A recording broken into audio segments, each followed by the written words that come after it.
Hi, APE students. Welcome to video 23 on alternative farming methods. So a few facts for you, not anything that you have to write down, but 15% of our lands are too eroded to grow crops on currently, and 2/3 of these lands are in Africa and Asia. 40% of the world's agricultural lands are degraded by erosion, salt buildup, waterlogging, so salinization, like we've talked about. And soil erosion costs about $375 billion per year to replace damages. So that's a ton of money that we are spending to fix our soils. So some types of erosion. Make sure you look in this picture so that you can understand which is which. So sheet erosion is when basically just the water peels the soil off in sheets, so kind of like up here, for example. Real erosion is when you get these little small rivulets, but they're not really huge yet. When they're big like this right here, that's called a gully. So these are some of the different types of erosion. So when you get a bunch of reels together, they make a gully. So we're going to look at the Dust Bowl for a second. The Dust Bowl is one of the biggest things in our history that basically showed us how we need to make sure we are doing soil conservation practices.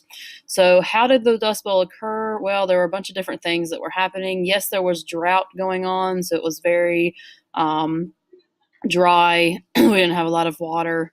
We were also doing overgrazing practices, so we were not rotating our cattle around. We were just letting them basically eat everything. Land was being plowed very quickly. This was when we kind of had the steel plow and we were going in and just digging up everything. So that was our cultivation practices. And then we were leaving things bare for months and basically let it be exposed to the wind. And if you don't know, this is a picture of what the Dust Bowl looked like. Just these huge dust clouds that people would end up inhaling. A lot of people left their homes and had to travel west.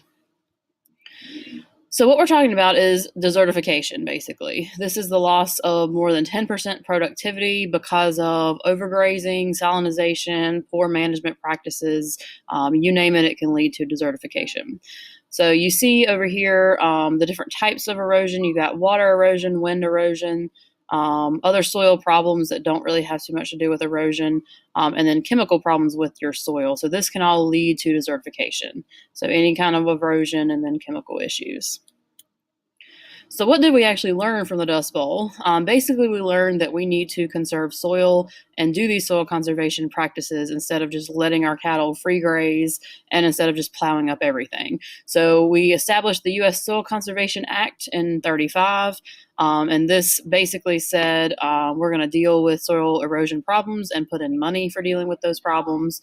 And then we also established the Sediment Pollution Control Act, which basically said you had to have a erosion control plan before you can be approved for any kind of construction. So this might be what your plan would look like if you're going in and building a new building on any hills or any areas that are most prone to erosion. You might have something like these fiber mats, which basically cover up the soil. And so if it rains or if anything, affects the soil, it's still going to be set in this spot and it's not going to go anywhere. And you might see these on the side of the highway as well. So some major causes of soil degradation. The biggest one is overgrazing. We also have deforestation. As you take down trees, you remove the roots, and so you're exposing it to erosion. Other agricultural activities would be like high tillage and things like that, and just other causes that don't have really anything to do with agriculture, like animals and stuff like that, not nearly as high as human practices. So we're going to go through a couple of the different soil conservation measures. I encourage you to draw pictures if you can. Basically, we're going to do some vocabulary words and then put definitions with it.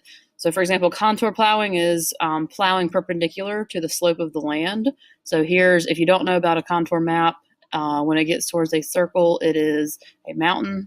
So when I am plotting, I want to go with these contours instead of going straight down. I don't want to plot my land exactly straight down because then the water is going to flow down the hill and take all the soil, fertilizer, and everything with it.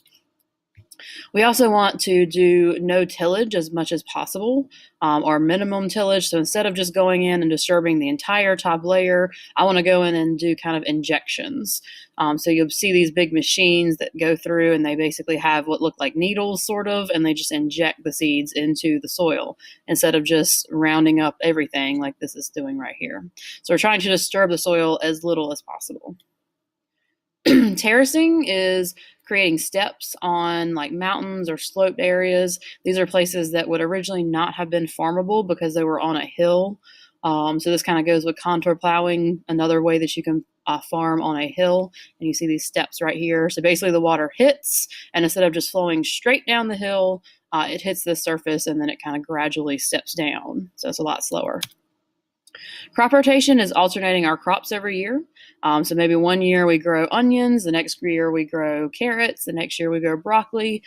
Each types of vegetables need a little bit different amount of nutrients, maybe more nitrogen, more phosphorus. So you rotate it around and you don't use up all the nutrients. We've talked a lot about monoculture and crop rotation. So monoculture is only growing one thing, crop rotation is growing many things. And all of these are some advantages of crop rotation that you should know about. Strip cropping is alternating types of plants on each row. So you have one row right here of something like beans, then you have another of corn, then you have another of beans, and you keep on going in different rows. We have windbreaks, so you plant something like a big tree or even a small bush around your crop, and it blocks the wind. But you have to be very careful that you don't funnel the wind. So if the wind is blowing in this direction, that would be bad because you're basically funneling it down here and you would take off all the soil.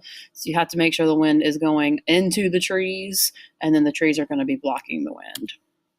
Cover crops is what we saw at the Well-Fed Community Garden. So we're planting something first, and then that's going to protect the cash crop, the thing that we're actually trying to grow. So the cover crop basically just sits kind of on top of the cash crop. Alley cropping is planting things kind of in rows, sort of like strip cropping is, except it's kind of more to shade things. So you might plant a tall tree, and you do this in between your ground crop. So you're going to shade the plant because sometimes plants get too much solar energy. It also provides wind protection like windbreaks do, and it prevents water loss.